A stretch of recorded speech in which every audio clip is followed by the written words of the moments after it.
A Lia tá fazendo umas comidas lá do Pará. Vamos comer? É porque ali Açaí com mora peixe. 900 quilômetros de onde nós moramos. A cultura dela é diferente. Aí se divide, né? O Pará é tão grande que até a cultura de vida dentro do próprio estado. Ela mora em Belém, eu moro em São Félix do Xingu. Não tem esse dia comendo mucura? Esse dia o cara perguntou, eita, paraíso aí, tu come mucura? Eu falei, como tua mãe, filho da vida.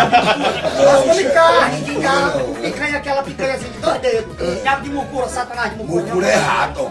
Quer saber então? Não como não como isso daí não. Nós comemos carne mesmo, de gato, porra. É porque a cultura é diferente, né? O Onde? norte Aqui tá eles na são jura, mais... come. Hã? Tá na jura. Não. Eu sempre achei ceboseira comer formiga Não, também. que negócio de- Me defenda. Uma coisa que todo paraense consome é açaí. Pronto, mas que Açaí. nós não comemos. Que o povo de Belém come mais nem Mas tem. vocês Vai comem o pra açaí cá, raiz não. ou o xarope? Eu sou apaixonado em tacacá. Pronto, aí eu vou trazer a próxima vez, na próxima Tacacá eu gostei, já comi também. Gostou? É Já bom, comi. vai Que é um tirar caldo sarro. também, né? É bom. O pato do tucupi. É o que eu mais gosto da comida típica, é o pato do tucupi.